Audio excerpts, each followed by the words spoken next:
Hey, I'm just making this one mainly because for my good friend Fuzzy Butt, I think he'll really like the story, and it's about a white fox, so most likely he will. So here's me reading Hasaki and the White Fox. One day long ago, the Lord of Obama was strolling through the streets of his town. At that time, Obama was a fast-growing, bustling seaport. The kind-hearted lord, whose castle was in the center of the town, often took a leisurely walk after lunch to mix with the local people. On this particular day, he was making his way back to the castle when he heard a sudden great yipping and yapping. A moment later, a snow-white fox came skidding around a corner, and right behind it were four very angry men. "We've got you now, little thief!" yelled one of the men. He pounced on the animal and started to hit it and kick it as hard as he could. The little fox yelped and howled in pain. "You there!" the Lord of Obama called out, approaching the men. "Don't you think that's enough? Look at the poor thing. You've nearly killed him." "But your lordship," the man still holding the fox, "you should have seen what he did to our store. He kicked everything over and chewed up our dried fish. What a mess." "He did he? I see. All right then, I'll tell you what. I'll pay for the damage, but I want you to hand the fox over to me." The men of course agreed, and the kind-hearted lord carried the fox back to his castle. He told his servants to spare no expense in caring for the animal, and to prepare lots of fried tofu, which is a great favorite of foxes. With this kind treatment, the fox got better in no time. Within a few days, in fact, he was as healthy and frisky as ever. And so, one evening when he'd completely recovered, the Lord of Obama took him to the foot of the mountain just outside of town. "Now listen, little one," he said as he let the fox go. "You're not to be coming back and stealing things from people, understand? All right, then go on home."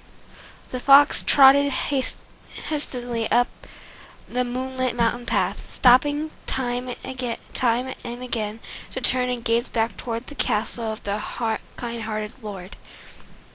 Obama was never troubled with mischievous fox again, and the town continued to grow and prosper as months went by. But then came the fateful day when the Lord of Obama thought he had lost it all. He had seen to it that certain messages was delivered to Edo, the capital, within 7 days. If the message didn't get to Edo in time, the Lord and his family would be disgraced and ruined. But the Lord's messenger, a man named Goji, had suddenly fallen ill, and wouldn't be able to make the long journey. The Lord of Obama was at his wit's end. "Oh no, who else can get it to Edo in a week?" he moaned. "Isn't there anyone else?" As a matter of fact, there wasn't. No one in Obama could run nearly as fast as Goji, but just as the Lord was about to give up hope, a stranger arrived at the castle gate. When he was brought before the Lord, he bowed deeply and introduced himself. "My name is Hasaki," he said. "I was passing through your town when I heard of your lordship's need of a swift messenger. If can be of any assistance, are you fast? Quick." "Ah, but I don't suppose you can get to Edo in 7 days, can you?" sighed the Lord. "I can," the Lord hastened. After all, he'd never ever seen this man before, but the fellow certainly seemed confident enough. "All right, Hasaki," he said, finally slapping his knees. "You're hired. I am depending on you, my boy." The box containing the vigilant letter was brought, and the next moment Hasaki was off and running.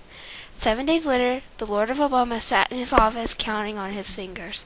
He had hardly spent all week. 1, 2, 3, 4, 5, 6, 7. "So it's been a week today," he murmured. Let's just hope Hazaki reaches Eldo by this afternoon." No sooner had he said this than a servant rushed excitedly into his room. "Your lordship," he cried, "Hazaki has returned." "Returned? Oh no." The lord buried his face in his hands. "I might have never known he'd never make it. Well, it's all over now. I'm a ruined man. You misunderstood me, your lordship," said the servant. "Hazaki has been to Elro and back, and he's waiting outside now with the reply to your letter." "What? That's impossible." Hazaki was summoned. He fell to his knees before the lord and presented him with the letter from Eldo. The lord was delighted, and he was flabbergasted. "There's no doubt about it. This is the official reply from Eldo. My family is saved. Hazaki, how can I repay you?" "To be of service to your lordship," replied the messenger, "is all I desire." "But how did you do it, my boy?" "Not even Goji could make it in Indo back in less than 2 weeks." Hazaki only smiled and bowed even lower. From that day on, Hazaki became the castle's most trusted messenger. During the months that followed, he made many number of trips back to Edo and back. One evening he had just returned from his mission when the Lord called for him and said, "Well done, lad. Now rest and easy for a few days." "Thank you, your lordship." "By the way, Hazaki, I have been wondering, what is the most difficult part of the trip to Edo?" "There's no difficulty to speak of, your lordship," replied Hazaki, except perhaps for the wild dogs near Odwar." "Dogs? Ha ha! A man like you, Hazaki, afraid of dogs? Surely you're joking." Hazaki blushed and scattered his head in embarrassment. Several days later the messenger set off for the capital with another letter, but thought he promised to be back within 10 days. 2 weeks went by, and still no sign of him. Well into the 3rd week the Lord of Obama started to get worried. What if Hazaki had met up with some terrible accident? He thought with a shudder. It was only that then he remembered what the trusty messenger had said about the wild dogs near Odwar. Good heavens, could it be? The Lord immediately summoned his servants and ordered them to saddle some horses. As soon as this was done, he set out with them toward Odwar to look for Hatachi. They searched for several days with no luck. It was on their way home in the mountains between Obara and Obama that the Lord pointed at something in the weeds behind the road. "What's that?" he said. The servants could see a white object lying among the weeds. One of them got off his horses and went to investigate. "Your lordship," he shouted at the moment, "it's the letter box." "Any trace of Hazaki?" the Lord called out, demanding and hurrying to the spot. When he got there, however, he turned ghostly pale and fell trembling to his knees. "Good heavens!" he gasped. "The white fox!" The limp, lifeless body of the small white fox was draped over the letter box, as if it protected it. Everything was clear to the Lord now. He took the dead animal in his arms and sobbed. "Hazaki," he cried. "Hazaki." Yes, Hazaki and the white fox were one of the same. To repay the Lord of Obama for his kindness, the fox had transformed himself into the fleet-footed messenger. Tracked down and savagely attacked by the wild dogs, he had died for his wounds as he struggled to make his way back to the castle.